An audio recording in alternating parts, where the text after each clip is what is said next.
Thank you for joining us today. I'll provide an update on Ottawa's real estate market performance for December 2024. Afterwards, I'll take some of your questions. Let's dive in. So December 2024 brought some notable developments to Ottawa's real estate market. Home sales increased compared to last year, and there are signs of optimism as the market conditions improve. However, affordability and inventory challenges persist. I'll now take your questions. Leo. The guy in the white shirt there. Can you tell us about the overall home sales performance in December 2024? So in December, 613 homes were sold through the MLS system, no pun intended, marking a 7.9 increase from December of 2023. However, sales remained 6.8% below the 5-year average and 2.7 below the 10-year average. So although they improved, we're still trailing behind the 5 and 10-year averages. What are the driving market changes we're seeing? No, her, she was first. How did 2024 perform overall in sales? Well, on a year-to-date basis, we saw 13,526 homes sold in 2024, which is an 11.8 increase compared to 2023, reflecting a solid year despite some ongoing challenges, of course. What's driving the market changes we're seeing?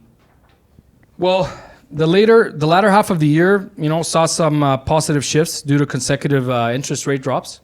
So after like the Q3, Q4 they're pretty busy because of the subsequent rate drops. Also, there was higher insured mortgage limits and extended amortizations that came into effect. These factors encouraged the buyers to re-enter the market. However, affordability and supply issues remain barriers. And of course, political uncertainty within Canada and south of the border. Do you expect interest rates to continue dropping in the next coming months? Well, that's a great question. I think that we will see some rate drops. All the banks are predicting the benchmark rate to drop all the way between 2.25% to 3%. So definitely we see variable rates dropping. Fixed rates, I think they're close to the bottom. How do you expect? Oh yeah, that's the next question. How are home prices trending? Trending in what sense? Like how would you say in December they performed against November and then throughout the year in 2024? Like what are you seeing going into January 2025? So if you look at the MLS Home Price Index for December, it was 645,000, which is a 3.8% increase year over year from December of last year. Obviously, single-family homes are at the peak of that. It's bringing that average up. They were around 729,000, 3.7% increase. Townhouses at 533,000, which is a very big increase from 2023. Townhouses we saw took the biggest beating when the rates went up. And now we see them recuperating quite a bit, 11% increase from the year prior. And the average price of homes sold in December was $660,000, $663 if you want to be exact, which is a 4.4% increase from the year before. So we're trending upwards on all classes here. Except, wait a second, wait for your turn. Except for apartments. Apartments actually are not doing so well. There was actually a decrease in price of apartments of 2.5%. So they are taking a long time to recuperate, which is something that we're seeing even more pronounced in the GTA area. Ottawa is a little bit insulated, but it's still taking a beating. Yeah. Do you expect? No, she hasn't. Wait a second. The one in black. Thank you. With inventory up, does this mean it's finally a buyer's market? Not quite. Inventory levels are improving, but affordability issues are still limiting options for many buyers. And it's mainly an inventory issue. We're seeing a more balanced market, compared to previous years, but supply needs to catch up further before we can call it a true buyer's market. Do you still feel optimistic with the potential tariffs coming into play with Trump taking office? Optimistic about what? About the market and where it's leading. You're talking about what you think it's going to happen with interest rates and inventory. Do you think the tariffs being implemented or potential tariffs being implemented by the Trump administration will cause any impact in our market locally? Well, yes. I mean, it's affordability at the end of the day, right? So if affordability goes down, then obviously it's going to be challenging for someone to try and buy a house. So yes, it's not a good thing, but it's more the uncertainty that's a challenge. Leo? People don't like to buy when things are uncertain. Yeah. Yep. What's your advice for buyers who are still waiting for the perfect time to enter the market? Well, timing the market perfectly is like waiting for your toast to be exact shade of golden brown. That's the analogy. It's tricky and you might end up hungry. If you're financially ready, now is a good time to explore options with improving inventory market conditions. And like we always say, don't try and time the market, just get in. Just get in. There's no such thing as timing the market. Yes, there's situations where, you shouldn't buy, you should instead rent. If you're thinking of maybe moving abroad in a year, probably not a good thing for you to buy. But if you're looking at something long term, and that's how you should look at real estate, it's not a commodity, it's real estate. It should be thought of as long term. You should get into it ASAP. What can you say to those that are a bit nervous? No, the one in the guy there. Why are apartment prices dropping? Is it people just don't like elevators anymore? It's not funny. It's not the elevators. I promise. The drop in apartment prices is a shift in demand. Buyers may be prioritizing townhomes and single-family homes where prices have seen growth. It's also a matter of lifestyle, right? You saw everyone leave the downtown core, working from home, etc. People don't want to live in a 500 square foot apartment, when you don't have space. Like you're working and living in such a confined space. So that's, I think, the biggest challenge. That's what we're seeing. I think that's the biggest problem. We're seeing builders, especially in Toronto, letting go of their inventory. Like, how do you see builders handling the shortage in demand for condos, and what do you expect when perhaps the condo market starts shifting? What's going to happen? Shifting how? Improving. Okay. In the sense of prices start going up, because they will eventually go up, or do you think? What makes you think they're gonna go up? What's that? What makes you think they're gonna go up? I'm just assuming. I'm asking for your. You're assuming? thoughts, right? You're the expert here, so that's what I'm asking. Like, what do you expect the condo market, or what's the long-term forecast? Right now, you're talking about the condo market not doing so well. How long will it take before we see the condo market starts?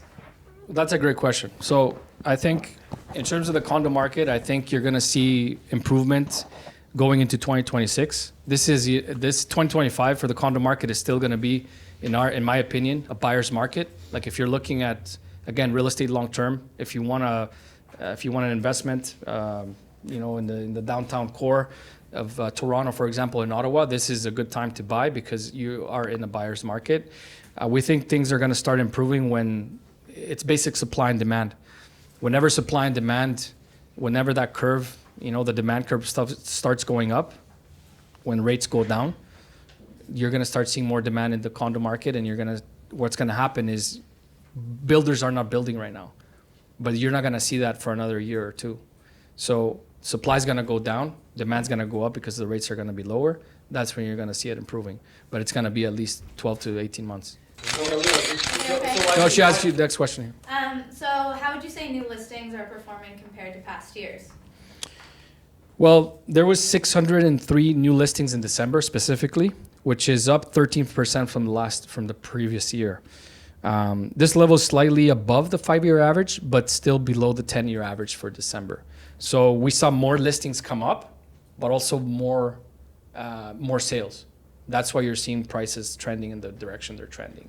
Like when you start seeing more inventory hitting the market and sales slowing down, that's where you're going to see an adjustment in prices and perhaps affordability, which is what we saw in 2022. When the rates went up, inventory went up as well. People were trying to offload, but the demand wasn't there. That's why you saw a big correction in prices, right? Leo, question. With months of inventory rising, is it time to start calling it the golden age of the housing? Not just yet. Hunting? What? Of house hunting. Okay, who invited this guy? Sorry, I misread my question. I will repeat. With months of inventory rising, is it time to start calling it the golden age of house hunting? I just don't have my glasses on. Well, not just yet. You know, while having 5.2 months of inventory provides buyers with more options, affordability and supply gaps are still big issues. You know, let's call it the silver age of house hunting, not the golden age. If For you now. have to describe the market in one word, how would you describe it?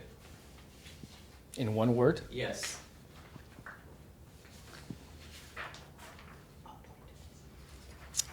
if I was to describe the market in one word, I would call it balanced. Okay. Is it still balanced when you have the condo market in what you kind of described as a recession? I didn't really call it a recession. Don't put words in my mouth. But it depends on the area, Didn't first sound of very all. optimistic with it when you described. I'm not optimistic about the condo market, but a recession is a bit of a strong word I don't like to use. Okay. Okay. Sit down. Question. Question. Okay, one more, let's. One more here. One more question here before we go. So what would you say your outlook is for the coming months in 2025? Well, we remain cautiously optimistic, you know. Affordability challenges and low affordable inventory are, again, like I repeat myself, I've said it a few times, they're the biggest hurdles. That said, improving market conditions and trending buyer optimism suggests we could see increased activity in 2025. That's what we're predicting. You know, the Bank of Canada has been lowering rates consistently for quite some time now. And we firmly believe that the benchmark rate is going to keep on going down. That's going to put some pressure on demand. We're already seeing it, you know. We're getting calls. People that were on the sidelines, they're coming back. So I think it's a positive outlook, but obviously the political climate is probably what's going to keep pricing and crazy activity at bay, at least for the foreseeable months. But yeah, no, we're optimistic. I think, you know, it's been quite a roller coaster the last 5 years. And I think we're starting to see a little bit more stability. That's why I said maybe balance is not the right word. Maybe stable is the right word. And yeah, that's about it. Thank you for your questions. You know, the market is showing signs of recovery, but challenges remain. For buyers, sellers, and industry stakeholders, staying informed will be critical. You know, if you have any further questions, please reach out. Let us know what questions you might have. Every case is specific, you know. The guy there, the skinny guy here, he might want to sell tomorrow. He might need to sell tomorrow. It might be a good idea. But the guy in white over there, maybe he should keep it. Maybe he should wait it out, you know. So it's very specific. Thank you very much. Have a good day. How about one more question here? No, we're done. Hey,